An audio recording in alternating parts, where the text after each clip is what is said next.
Grande do Sul, Cláudio Brito.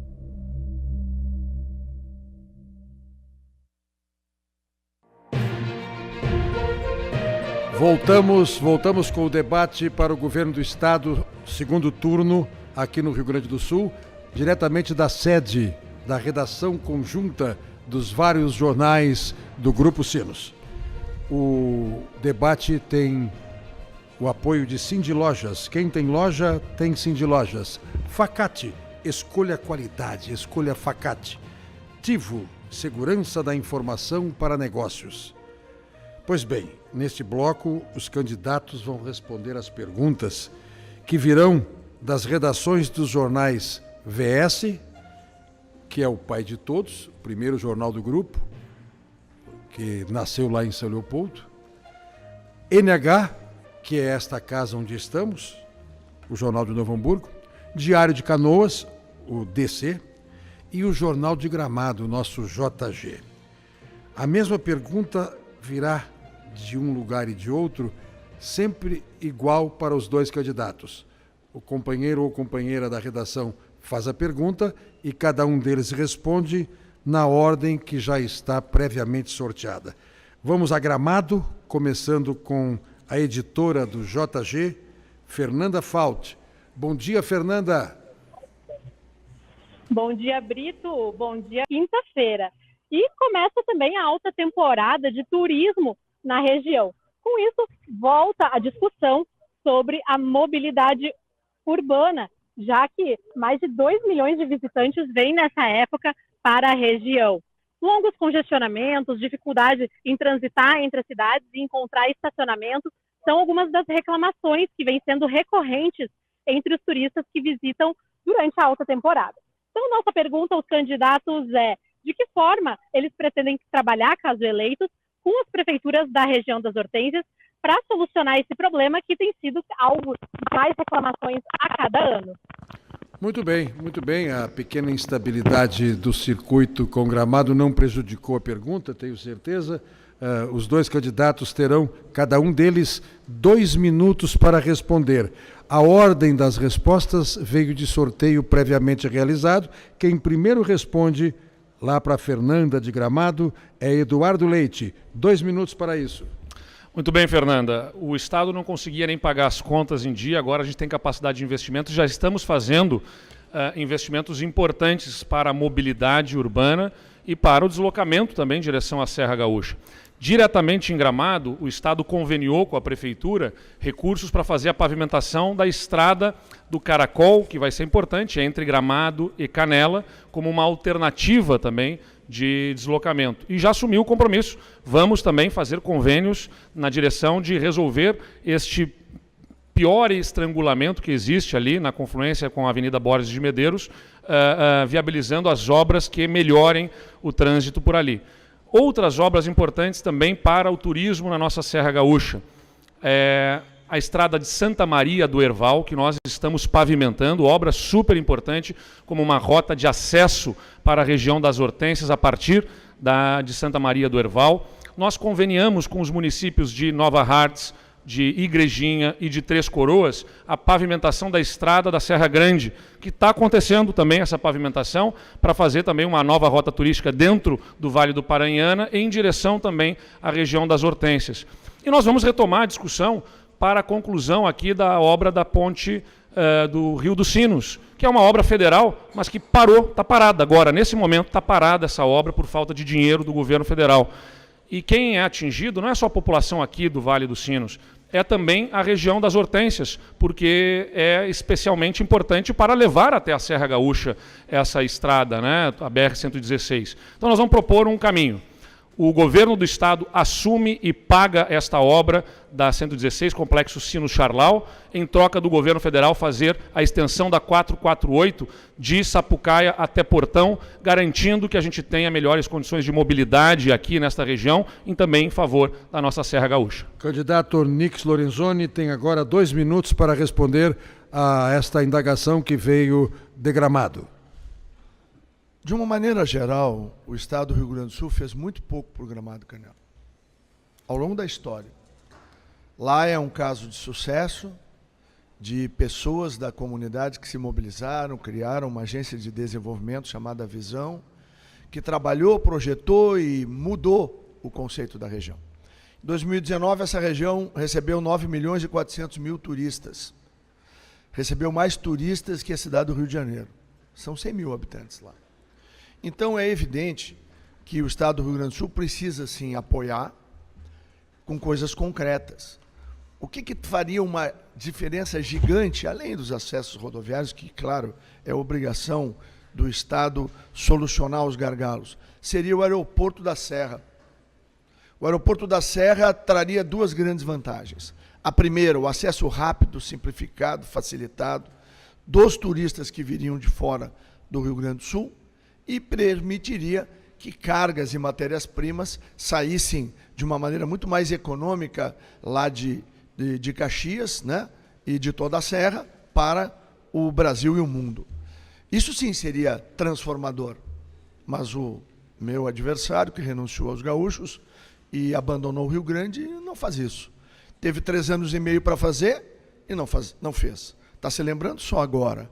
Então eu tenho toda a tranquilidade de dizer que há uma diferença muito grande entre nós. O que eu falo, as pessoas sabem que pode confiar. O que o meu adversário fala, as pessoas do Rio Grande do Sul sabem que é absolutamente inconfiável. Um governante tem que ter humildade e zelo de construir com a verdade uma relação de confiança com os seus governados. A Serra Gaúcha sabe que pode contar comigo.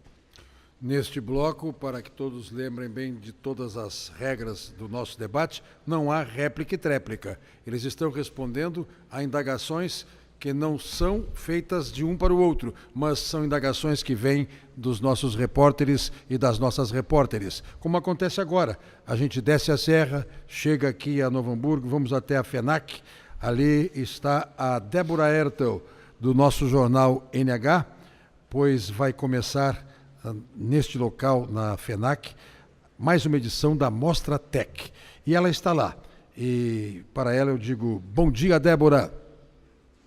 Bom dia, Brito. Bom dia a quem nos acompanha. Bom dia também aos candidatos. Como você já disse, estou aqui na FENAC, onde ocorre a 37ª Mostra Tech, a maior feira de iniciação científica da América Latina, que é promovida pela Fundação Liberato, que reúne, então, trabalhos desde a educação infantil até o ensino técnico.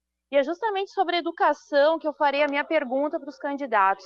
Para além da necessidade da gente estruturar as escolas públicas, quais são as propostas que os senhores têm para que os estudantes tenham formação adequada e um ambiente favorável para essa formação e além, né, e a gente obter notas além da razoável nas avaliações de desempenho que são realizadas? O Nix Lorenzoni começa a responder, ele tem 2 minutos. Bom, primeiro nós já anunciamos desde o início, né? Inclusive tem uma rede de comunicação aqui que é o Diário Oficial do Governo e que diz que eu não tenho propostas, né? Nós temos dezenas de propostas para o Rio Grande do Sul e a gente tem ao longo da campanha apresentado, e uma delas é a criação da Secretaria da Primeira Infância. Por que isso é importante?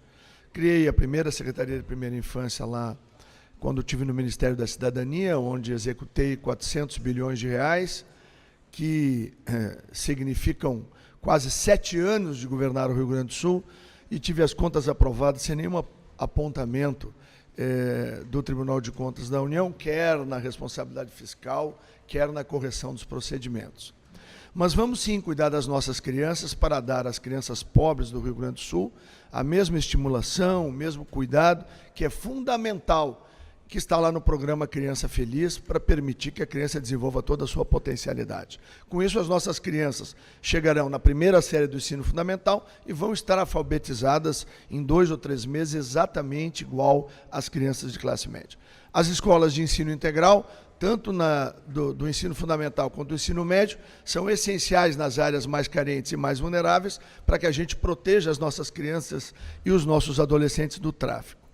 E no ensino médio, algo muito importante, uma parceria forte com o Sistema S, da mesma maneira como criei o Serviço Civil Voluntário no governo do presidente Jair Bolsonaro, para permitir, desde o primeiro semestre do primeiro ano do ensino médio, a qualificação e o abrir de oportunidades para o jovem. Se o jovem fizer uma qualificação por semestre, que ele faz pela internet, no Sistema S, ele pode concluir o seu curso médio com 6 capacitações, o que, vamos convir, facilitaria muito o acesso dele ao mercado de trabalho.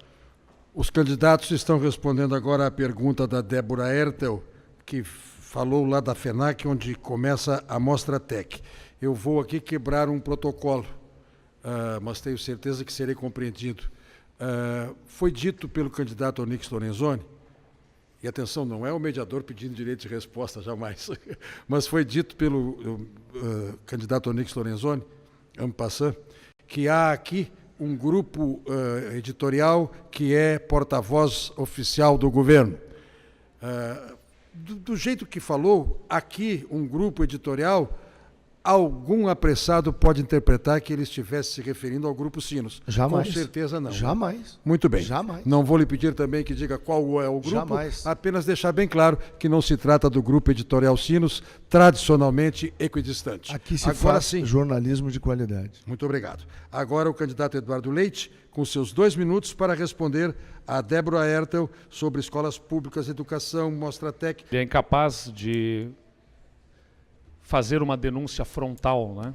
Ele faz ilações, faz insinuações, o que demonstra, acima de tudo, falta de coragem, covardia, no final das contas, porque insinua um grupo, uma denúncia, um nome, mas não diz, não apresenta com clareza quem, onde, como, o que mostra uma dissimulação. Eu assisto uma usina de mentiras aqui, uma usina de mentiras.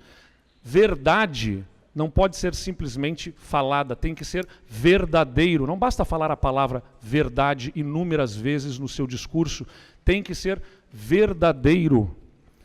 E falando verdadeiramente sobre educação, nos últimos anos, nós conseguimos fazer com que o Estado avançasse no ranking do IDEB, mesmo com o enorme desafio que foi a pandemia, graças ao esforço dos nossos professores. O Estado passou a pagar mais que o piso nacional. Quando eu assumi o governo, os professores precisavam de um completivo salarial para chegar no piso. Agora recebem 10% a mais que o piso. Ainda é pouco, nós vamos avançar mais ali na frente, mas mantendo a responsabilidade com as contas do Estado. Vamos ampliar ensino técnico e profissionalizante, especialmente a partir do novo ensino médio, e temos uma meta e um plano estruturado para chegarmos a 50% das escolas de ensino médio em tempo integral. E nesse ensino em tempo integral, cumprir os itinerários do novo ensino médio, entre eles o do ensino profissionalizante, em parceria com as universidades comunitárias. E aqui a gente tem bons exemplos. A Fevale, a Unicinos, são universidades de excelência que serão chamadas para as parcerias, como já estamos fazendo na parte de inovação e tecnologia com eles. Bom, agora vamos atravessar o rio. Vamos chegar a São Leopoldo. Vamos até o editor do jornal VS, o jornal Vale dos Sinos, na origem jornal SL, então jornal São Leopoldo, quando o grupo amplia a abrangência para toda a região, ele muda de nome e passa a ser o VS, o Jornal do Vale dos Sinos. Alex Dallomo, bom dia. Bom dia, Brito. Bom dia, candidatos. Bom, o meu questionamento é sobre uma área fundamental, que é a de mobilidade urbana. A manutenção de rodovias estaduais vem sendo discutida há anos e o modelo apresentado é a concessão à iniciativa privada, com a instalação de pedágios que deverão reverter em investimentos nos próximos anos. Uma das maiores polêmicas é exatamente a instalação das praças de pedágio. E a RS 118, duplicada recentemente, após anos em obras, é um dos principais pontos de debate, com movimentos contrários ao pedagiamento na região metropolitana. Como o senhor, se eleito, pretende conduzir essa questão? O primeiro a responder é o candidato Eduardo Leite, com 2 minutos. Já assumi um compromisso claro, ouvindo a comunidade, de que não instalaremos praça de pedágio na 118. É importante deixar claro. Encontraremos um modelo alternativo para viabilizar os investimentos sem colocar praça de pedágio na 118. Aliás, o nosso governo foi o que concluiu a duplicação da 118. Estamos aportando novos 54 milhões para fazer a iluminação, as passarelas de pedestres, para qualificar a 118. Estamos pavimentando a 118 de Viamão até o Lamy, fazendo uma conexão importante com Porto Alegre nesta via perimetral que acaba sendo a 118. Então, nós vamos fazer investimentos e vamos encontrar um modelo que sustente investimentos. A gente tem que fazer em concessões o encontro do interesse privado, né, do negócio, com o interesse público, mas sempre com o interesse público preponderantemente sobre qualquer outro. Então, como a gente tem municípios que têm especial dificuldade de desenvolvimento, como Viamão e Alvorada, nós ouvimos as comunidades e entendemos que praça de pedágio na 118 prejudicaria o desenvolvimento. Agora, é importante que os modelos de concessão sejam aqueles que encaminhem menor tarifa para o usuário. Por exemplo, o governo federal está encaminhando a concessão da 116 e da 290 com a instalação de 13 praças de pedágio novas, com um modelo de concessão que é pela maior outorga, ou seja, limita a possibilidade dos descontos maior. E além disso, né, as tarifas podem chegar a R$16 nesse modelo que o governo federal está encaminhando. Então, além de poder encaminhar as nossas concessões do Estado com a tranquilidade, a serenidade, ouvindo as comunidades para atender o interesse público, é importante que o governador tenha a capacidade, sim, de fazer o bom diálogo, mas com firmeza em relação ao governo federal para não permitir concessões e modelo que nos atrapalhe. Candidato Onyx Lorenzoni, 2 minutos. A capacidade que não teve o ex-governador que renunciou aos gaúchos. Porque no projeto da 118, montado pelo governo dele, autorizado por ele, assinado por ele, onde é que estava a praça de pedágio? Em Viamão e Alvorada. Duas das comunidades mais pobres da região metropolitana. Nunca olhou pela região metropolitana. Agora que o movimento ganhou corpo, e quando me levaram o movimento pela preservação da 118, quando me apresentaram, disse, pode ter pedágio. Isso não é uma rodovia, isso é uma avenida intermunicipal. Não pensou nas pessoas. Pensou na promoção de que estava privatizando e seria candidato a presidente da República. Deve doer muito para ele debater o Rio Grande do Sul, quando ele queria estar no debate presidencial. São Sebastião do Caí, cuidado, é a mesma conversa. Ele propôs o pedágio ali em Capela de Santana. Está lá nos documentos. É só ler. Aí, na pressão eleitoral, recua. Por isso que eu digo que os homens se dividem em os confiáveis e os inconfiáveis. E, lamentavelmente, à minha esquerda temos um inconfiável. Aqui, que a EGR foi mantida, criada no governo petista de Tarso Genro, como cabide de emprego, com um caso claro de corrupção do seu Marcelo Gazem, que era braço direito do seu Nelson Marquesan, terminou a prefeitura de Porto Alegre, esse cidadão o nomeou diretor-presidente, suspendeu uma licitação em curso e transferiu 22 milhões, está aí nos autos da investigação do Ministério Público, para as empresas que operam nessas áreas de pedágio. Não é assim que se resolve o problema. Se resolve o problema fazendo a integração da região metropolitana, com o bilhete único, e não retirando 282 milhões dos hospitais da região metropolitana. Muito bem. Para concluir esta etapa do passeio pelas nossas redações, chegou a vez de Canoas. Diário de Canoas, o tradicional DC. Vamos falar com o repórter Juliano Piacentin. Bom dia, Juliano. Bom dia, Brito. Bom dia, candidatos. Estamos aqui em frente ao Hospital Universitário de Canoas, um dos mais tradicionais do estado, que atendem aí mais de 150 municípios do Rio Grande do Sul. Bom, candidatos, sabemos que a tabela SUS está defasada na parte dos pagamentos, tanto para médicos quanto para prestadores de serviço. Pensando nisso, caso eleitos, o que os senhores pretendem fazer para ajudar, perdão? Começa a responder Onyx Lorenzoni, 2 minutos. Projeto Assistir, que tem coisas boas, mas tem coisas ruins. As boas vamos manter, as ruins vamos corrigir. Uma delas... Opa, por favor. Ederson Canalha. Tá. Uma delas... Ok. É o fato de que foi retirado da região metropolitana, dos hospitais... Só uma indagação, por favor. Segura o cronômetro. enquanto eu acompanhei o reparo no microfone que o Onix mesmo estava fazendo, o cronômetro foi parado? Foi mantido o tempo? Não, está correto. Sem problema? Tudo bem. É que eu cuidei disso e não olhei o cronômetro, por isso que eu perguntei. Vamos em frente. Foi retirado pelo projeto Assistir 282 milhões dos hospitais da região metropolitana. Isso é um fato. Então, isso tem que ser, obviamente, corrigido. Por outro lado, o atual governo, ele fez uma gestão desastrosa no IP Saúde, deve hoje 1 bilhão e 100 milhões de reais para os hospitais que cuidam, que fazem a assistência suplementar no Rio Grande do Sul. E por que isso é um drama? Primeiro, porque tem 1 milhão de famílias lá, né? Perdão, 1 milhão de famílias, 1 milhão de assistidos, né? Segundo, porque os hospitais do Rio Grande do Sul construíram uma estrutura de prestação de serviço aonde tem várias fontes de financiamento. E o plano do IP Saúde é a maior fonte de financiamento aqui do Estado, é o maior plano de saúde do Estado.